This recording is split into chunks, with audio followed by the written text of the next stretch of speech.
નમસ્કાર મારા વાલા વિદ્યાર્થી મિત્રો, સ્વાગત છે તમારું। આજે મિત્રો વાત કરવાના છીએ ધોરણ 9માં મિત્રો ગુજરાતી વિષયની આપણી વાર્ષિક પરીક્ષા જે મિત્રો એપ્રિલ માસમાં લેવામાં આવનાર છે તેનું 80 ગુણનું પ્રશ્નપત્રનું સોલ્યુશન આજે આપણે આ વિડીયોમાં કરીશું, જે તમારી આવનારી એક્ઝામમાં મિત્રો તમને ખૂબ જ ઉપયોગી નીવડશે।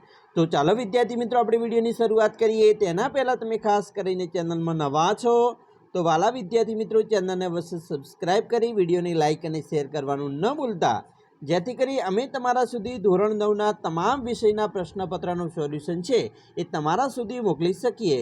તો મિત્રો આપણું જે એસવીએસ કક્ષાનું પેપર આવવાનું છે તેની અંદર મિત્રો 3 કલાકની અંદર 80 ગુણનું પ્રશ્નપત્ર લખવાનું હોય છે।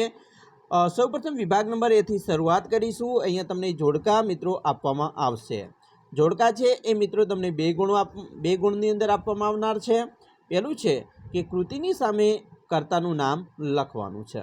ગદ્ય છે મિત્રો અહીંયા સૌપ્રથમ જોઈશું કે ભારતીય સંસ્કૃતિની સિદ્ધિ, તો એ કેવો સાહિત્ય પ્રકાર છે?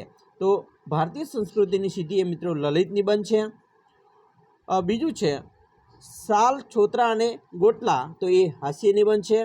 સખી માર્કંડી એ મિત્રો પ્રવાસ નિબંધ છે। અને કુદરતી છે એ એકાંકી નાટક છે અથવા એકાંકી છે। આગળ વાત કરીશું નીચે આપેલા પ્રશ્નોના એક વાક્યમાં ઉત્તર આપવાના છે, જેની અંદર મિત્રો જોઈશું પહેલો પ્રશ્ન, તુલસી શ્યામ જવા આવવાના માર્ગે શિવાલય કોણે બંધાવ્યું હતું? તો જવાબ મિત્રો આવી રીતે લખી શકાય કે તુલસી શ્યામ જવા આવવાના માર્ગે શિવાલય પેશવા સરકારે બંધાવ્યું હતું। બીજું, જંતુ જગતના દર્શન માટે કયો સમય વધારે યોગ્ય છે? તો મિત્રો જંતુ જગતના દર્શન માટે રાતનો નીરવ સમય છે એ વધારે યોગ્ય છે। ત્રીજું, માણસ ખરેખર વિકલાંગ ક્યારે બને છે? તો માણસ જ્યારે મિત્રો હાર કબૂલી અને પ્રયત્નો છોડી દે છે ત્યારે ખરેખર વિકલાંગ બને છે। ચોથું, માણસ શેનાથી આદરને પાત્ર બને છે? તો મિત્રો નાનક સાહેબના જીવનમાં બનેલા પ્રસંગ પરથી એ જાણવા મળે છે કે માણસ જન્મથી નહીં પણ કર્મથી મહાન અને આદરને પાત્ર બને છે। આ વાત કરીએ એક વાક્યના પ્રશ્નોની। હવે આપણે વાત કરીશું 3-4 વાક્યોમાં ઉત્તર આપવાના, જેની અંદર પહેલો પ્રશ્ન છે, ગાંધીજીએ કાકાએ ફેંકી દીધેલા બીડીના ઠૂંઠા ચોરવાનું શા માટે શરૂ કર્યું? તો સરસ મજાનો જવાબ આપણે લખી શકીએ કે ગાંધીજીને એમના એક સગાની સાથે બીડી પીવાનો શોખ થયો। એમના કાકાની બીડી પીતા અને ધુમાડો કાઢતા જોઈને એમની પણ બીડી ફૂંકવાની ઈચ્છા થઈ, પરંતુ ગાંધીજી પાસે બીડી ખરીદવાના પૈસા નહોતા। આથી ગાંધીજીએ કાકાએ ફેંકી દીધેલા બીડીના ઠૂંઠા ચોરવાનું શરૂ કર્યું। બીજો પ્રશ્ન છે, દેવલો દેવલામાંથી દેવાંશી કેવી રીતે બની ગયો? જવાબ જોઈએ, દેવલો ભણતો હતો ત્યારે મિત્રો એને ગાવાનો ખૂબ શોખ હતો। એ સહેજ રીતે ગાતો હતો, પરંતુ 2 વર્ષ પહેલાં સાપ કરડવાથી દેવલો મૃત્યુ પામ્યો હતો। દેવલાની કુદરતી રીતે ગાવાતી અદાથી અને સ્વર્ગમાં સ્થાન મળ્યું અને એ દેવલામાંથી સુંદર અપ્સરા બની ગયો અને એનું નામ દેવાંશી પડ્યું। ત્રીજો પ્રશ્ન મિત્રો છે, બચેન્દ્રપાલને મળ્યા પછી અરુણિમાએ શું કર્યું? મિત્રો એનો જવાબ લખી શકીએ કે બચેન્દ્રપાલને મળ્યા પછી અરુણિમામાં હિંમત અને ઉત્સાહ વધ્યા। તેણે પર્વતારોહણ માટે તાલીમ લેવાનું શરૂ કર્યું। શરૂઆતમાં પર્વત ચડતી વખતે અન્ય પર્વતારોહકોને તેને ધીમે ધીમે આવવાના કહેતા, આથી તે આકળાતી અને વધુ મહેનત કરતી। અથવામાં બીજો પ્રશ્ન પણ મિત્રો તમને આપવામાં આવનાર છે, જેની અંદર પણ મિત્રો સરસ મજાનો પ્રશ્નનો જવાબ આપણે લખી શકીએ કે 13 વર્ષની કિશોર વયે નાનજીને દરિયામાં જતી વખતે કેવો અનુભવ થયો? તો એનો જવાબ મિત્રો આપણે આવી રીતે આપી શકીએ કે 13 વર્ષની કિશોર વયે નાનજીને દરિયામાં મુસાફરી કરીને યુગાન્ડા પહોંચવાનું હતું। મહિનાઓની આ સફર હતી, એમાં વચ્ચે તોફાન આવ્યું, વહાણને દરિયામાં આગળ ધપવાની કુવાસ્તંભ અને સડ તૂટી ગયા, મૃત્યુ સામે દેખાતું હતું, ભૂખ, તરસ અને અનિશ્ચિત ભાવિનો દરિયામાં થયેલો અનુભવ ભલભલાને ડગમગાવી દે તેવો હતો, છતાં નાનજી સહેજે ડગ્યા નહોતા।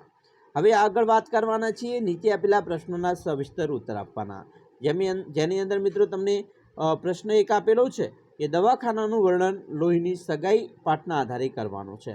મિત્રો જ્યારે આપણે મોટા પ્રશ્ન 4 ગુણનો લખતા હોઈએ છીએ ત્યારે સૌપ્રથમ સાહિત્ય કૃતિ આપણે પોઈન્ટ જવાબ લખતા પહેલાં પોઈન્ટ મારવાના છે કે સાહિત્ય કૃતિ કઈ છે? તો લોહીની સગાઈ। એનો સાહિત્ય પ્રકાર કયો છે? બરાબર, તો કે એકાંકી હોય તો એકાંકી। સાહિત્ય કર્તા કોણ છે? કર્તા એટલે લેખક, ઈશ્વર પેટલીકર, તો એવી રીતે। અને ચોથું છે એ કયા અંશ અને કયા ભાગમાંથી લેવામાં આવેલો છે? આટલા મિત્રો મુદ્દા છે, 4 પોઈન્ટ ટાંકવાના છે અને પછી જ આપણે એનો જવાબ છે એ લખવાની શરૂઆત કરીશું. તો આવી રીતે જો લખશો તો તમને મિત્રો જે પરીક્ષક છે તપાસના તમને 4માંથી 4 ગુણ આપી દેશે. તો ખાસ વાલા વિદ્યાર્થી મિત્રો, આ પ્રશ્નોના તમારે જ્યારે મોટા પ્રશ્ન લખતા હોય ત્યારે એને આવી રીતે લખવાની ટેવ પાડજો. તમને 10મા ધોરણ અને 12મા ધોરણની બોર્ડની એક્ઝામમાં પણ મિત્રો ફાયદો થશે. બીજો પ્રશ્ન છે, વાડીના જલસાને તમારા શબ્દોમાં વર્ણવો. તો સરસ મજાના પ્રશ્નોનો જવાબ મિત્રો આપણે આપી શકીએ, આવી રીતે લખી શકીએ છીએ. અથવામાં બીજો પ્રશ્ન છે કે સોડાએ ઘરવાળીને કહ્યું, હવે આપણા તો રામ રામ સમજવા. એનું કારણ આપવાનું છે. સરસ મજાનો જવાબ મિત્રો આપણે આપી શકીએ છીએ. તો આ વાત કરી વિભાગ એની. હવે વિભાગ બીની વાત કરીશું. વિભાગ બીની અંદર મિત્રો અહીંયા તમને પ્રશ્નોના જવાબ આપવાના કયા છે એક એક વાક્યમાં. પહેલો પ્રશ્ન છે કે ભગવાન શ્રી કૃષ્ણએ કેવા રંગના વસ્ત્રો પહેર્યા છે? તો મિત્રો પીળા રંગના વસ્ત્રો પહેર્યા છે. બીજું, શ્રી કૃષ્ણની નમ્રતા કયા વાક્યમાં દેખાય છે? તો તમો પાસ અમો વિદ્યા શીખતા વાક્યમાં શ્રી કૃષ્ણની નમ્રતા દેખાય છે અને પૂરા વાક્યમાં મિત્રો જવાબ આપવાનો પ્રયત્ન કરવાનો છે. ત્રીજું, રસ્તો કરી જવાના ગઝલના કવિ કઈ રીતે પોતાનું જીવન પૂર્ણ કરવા ઈચ્છે છે? તો રસ્તો કરી જવાના ગઝલના કવિ પોતાનું જીવન પોતાની જ મસ્તીમાં મસ્ત થઈને પૂર્ણ કરવા ઈચ્છે છે. ચોથું, હાઈકુના કવિનું નામ? તો મિત્રો સ્નેહ રશ્મિ છે. હવે આપણી કાવ્ય પંક્તિ પૂર્ણ કરવાની છે. મિત્રો અહીંયા તમને સરસ મજાની કાવ્ય પંક્તિ આપેલી છે, રસ્તો નહીં જડે સિંધુ તરી જવાના. તો આ 2 ગુણની અંદર આ કાવ્ય પંક્તિ આપણે લખી શકીએ છીએ. એના પછી મિત્રો અહીંયા 3-4 વાક્યમાં ઉત્તર આપવાના છે.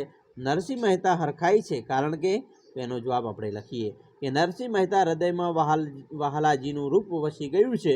શ્રી કૃષ્ણ એમની વહાલથી આલિંગન કર્યું દીધું અને તેઓ તન મનથી શ્રી કૃષ્ણના મુખ પર વારી ગયા. કૃષ્ણનું રૂપ મહાશંભુકારી છે. આથી નરસિંહ મહેતાએ વહાલજીને શોભાને સતત નિરખીને હરખાય છે. મિત્રો બીજો પ્રશ્ન સરસ મજાનો આપેલો છે કે સાંદીપની ઋષિની ચિંતા તમારા શબ્દોમાં વ્યક્ત કરો. તો મિત્રો સરસ મજાનો જવાબ આપણે અહીંયા વાંચી સમજી અને યોગ્ય રીતે લખી શકાય છે. ત્રીજો પ્રશ્ન છે, માતાના હેતની હેલીને કવિ કઈ રીતે સમજાવે છે? તો મિત્રો માતાના હેતની હેલીને સમજાવતા કવિ કહે છે કે ચોમાસામાં મુશળધાર વરસાદની હેલી ઉમટે છે, એ જ રીતે જીવનમાં પણ ભળીને સો પ્રેમની હેલી વરસે તો પણ માતાના હેતની હેલીનો અભાવ તો રહેવાનો જ. અથવા બીજો પ્રશ્ન પણ છે કે દાંત રંગાવ્યા બાબતે તેજમલ કયો ખુલાસો આપે છે? તો તેજમલ નાના હતા ત્યારે મોસાળ ગયા હતા અને મોસાળમાં એમના હોશીલા મામી એમના દાંત રંગાવ્યા હતા. હવે આપણે સવિસ્તર ઉત્તર આપવાના છે.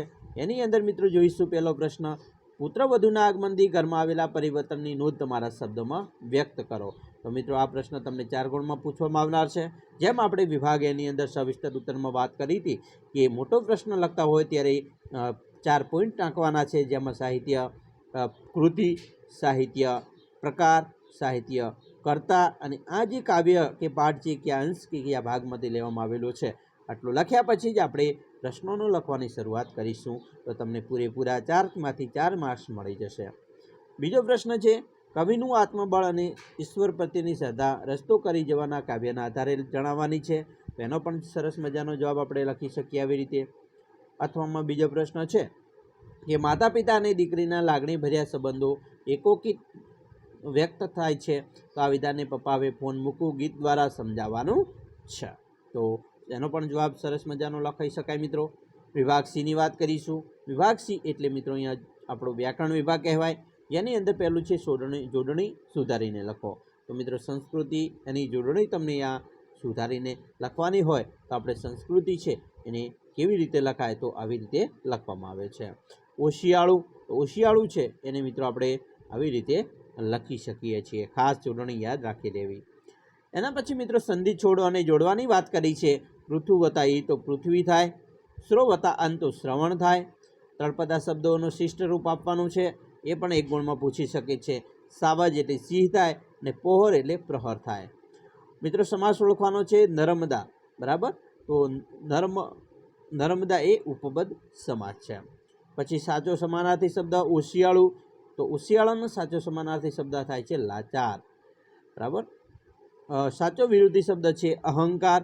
તો અહંકાર થશે નિરઅહંકાર, દુર્ગંધ તો થશે સુગંધ. પછી મિત્રો પંક્તિનો અલંકાર ઓળખાવાનો છે. ભૂખથી એ ભૂંડી ભીખ, તો એ વ્યતિરિક અલંકાર છે. આત્મા ઘી જેવો મૂલ્યવાન છે, તો એ મિત્રો ઉપમા સમાસ છે. હવે રૂઢિપ્રયોગનો સાચો અર્થ શોધવાનો છે. તેની અંદર મિત્રો જોઈશું, સમીકરણ બદલી નાખવું તો વાતાવરણમાં પરિવર્તન આવવું. કહેવત છે, પારકી માં જ કાન વિંધે. જેની સાથે લોહીનો સંબંધ ન હોય તે વ્યક્તિ જ કાષ્ટદાયક કેળવણી આપી શકે છે. પછી શબ્દ સમૂહ માટે એક શબ્દ છે, એક સાથે સૌ વસ્તુઓ ભૂલા વિના ક્રમમાં યાદ રાખવાની શક્તિ અને સતાવધાની શક્તિ કહેવામાં આવે છે. ખાસ વ્યાકરણના પોઈન્ટ મિત્રો યાદ રાખજો. નીચે આપેલા શબ્દોનો લિંગ ઓળખાવાનું છે. ભિક્ષા તો સ્ત્રીલિંગ થાય, પૂર તો નપુંસકલિંગ થાય છે. એવી રીતે વાક્ય પ્રયોગ છે. કર્તરી કર્મણીને ભાવે પ્રયોગમાં મિત્રો ફેરવવાનો હોય તો પહેલું છે, રશ્મિએ પોથી પેટીમાં મૂકી દીધી. તો રશ્મિએ પોથી પેટીમાં મુકાવી દીધી. નવી છત્રી પર કારીગરો નામ સરનામું લખ્યા. નવી છત્રી પર લેખકે કારીગર પાસે નામ સરનામું લખાવ્યા. તો આ પ્રેરક કહેવાય. હવે આગળ વાત કરવાના છે, વાક્યમાં રૂપાંતર કરવાનું છે, નિષેધ વાક્ય બનાવવાનું છે. કોણ દાદા દે છે? કોણ દાદ દે છે? તો કોઈ દાદ દેતું નથી. પછી વિધિ વાક્ય બનાવવાનું છે, મારાથી એ બને તેવું નથી, મારાથી એ અશક્ય છે. સાદું સંયુક્ત અને સંકુલ વાક્ય પેલું છે, આશ્ચર્યથી મહારાજ મીઠા લીંબુ જેવા બોરને જોઈ રહ્યા. તો સાદું વાક્ય કહેવાય. બીજું, શિંગોડાના મારને જો કોઈક રીતે રોકીએ તો એમાં બનારસી લંગડો પાકીને ગરીબના અમરફળ જેવા બારે ઢગલે ઢગલા ઉતરે. તો એ મિત્રો સંકુલ અને સંયુક્ત વાક્ય છે. એના પછી કાળ ઓળખાવાનો છે. કાળની વાત કરીએ તો કાગળ ઉપર કરી કરામતોની છાપા ચોંટાડ્યા ભીંતે. તો એ ભૂતકાળ છે. ગીતા નિબંધ લખે છે તો વર્તમાન કાળ છે. પછી પૂર્વ પ્રત્યય અને પર પ્રત્યય લખવાનો છે. અધિપતિ તો મિત્રો પૂર્વ પ્રત્યય છે. સુપુત તો સુપુત એ પૂર્વ પ્રત્યય થશે. આ વ્યાકરણની વાત કરી. હવે વિભાગ ડી એ આપણો લેખન વિભાગ છે. લેખન વિભાગની અંદર મિત્રો જોઈશું તો વિચાર વિસ્તાર આપવાનો છે. તમને મિત્રો 2 આપેલા હશે, એમાંથી કોઈ પણ એક વિચાર વિસ્તાર લખવાનો છે, જેના 4 ગુણ છે. પહેલું છે, મારા થકી જ મોલ એવું વાવને હું પદ આવ્યું, પણ બોલ્યા વિના જ વેણ ઓલ્યા વાદળ વરસે વાવમાં. તો સરસ મજાનો મિત્રો આપણે વિચાર વિસ્તાર છે એને વિસ્તૃત રીતે સમજૂતી 4 ગુણમાં આપી શકીએ. અથવામાં બીજો છે, સજ્જન ઉત્તમ પ્રકૃતિ શું કરી શકી કુસંગ, ચંદન વિધિ વ્યાપે નહીં લપટ્યો રહે ભુજંગ. તો એનો પણ મિત્રો વિચાર વિસ્તાર આપણે આવી રીતે કરી શકીએ છીએ. મિત્રો પત્ર લેખન આપેલું છે, તમારે પત્ર પણ 4 ગુણમાં આપવામાં આવશે, જેની અંદર પત્ર લેખનમાં અહીંયા સરનામું હોય છે, બરાબર. પછી અહીંયા મિત્રો તમે જોશો તો એ પ્રતિ કરીને વિષય છે, બરાબર, અને આદરણીય મહોદય એવું લખી અને આપણે પત્ર લખવાનો છે. અને છેલ્લે તમારું લિખિતન હોય છે, આપણો વિશ્વાસુ, બરાબર. એવી રીતે પત્ર લખશો તો 4 ગુણ મળી જશે. અહેવાલ લેખનની વાત કરીએ તો અહેવાલ લેખન પર મિત્રો તમારી તારીખ સાથેનો અહેવાલ વ્યવસ્થિત રીતે લખવાનો છે, જેના પર તમને 4 ગુણ મળવા પાત્ર થાય છે. મિત્રો એક ગદ્યખંડ પૂછવામાં આવશે. ગદ્યખંડની નીચે તમને અહીંયા મિત્રો શબ્દો આપેલા હશે, અહીંયા પ્રશ્ન 4 આપેલા હશે અને 4 પ્રશ્નોનો યોગ્ય રીતે જવાબ મિત્રો ઉપલા ફકરામાંથી જોઈને લખવાના હશે. એના પછી તમને એક નિબંધ આપવામાં આવશે. નિબંધ છે, શિયાળાની સવાર, તો મુદ્દા આધારે નિબંધ લખી શકાય, બરાબર. નવરાત્રિનો તહેવાર અથવા બીજો પણ મિત્રો ઘણા બધા નિબંધો છે, બરાબર. અત્યારે ભ્રષ્ટાચાર ચાલી રહ્યો છે, તો ભ્રષ્ટાચાર એક મોટો પાપ, આતંકવાદ વિશે નિબંધ પૂછી શકે છે.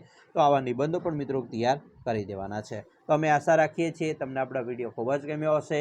વિદ્યાર્થી મિત્રો વિડીયો ગમ્યો હોય તો લાઇક, શેર અને સબસ્ક્રાઈબ કરવાનું પણ ન ભૂલતા.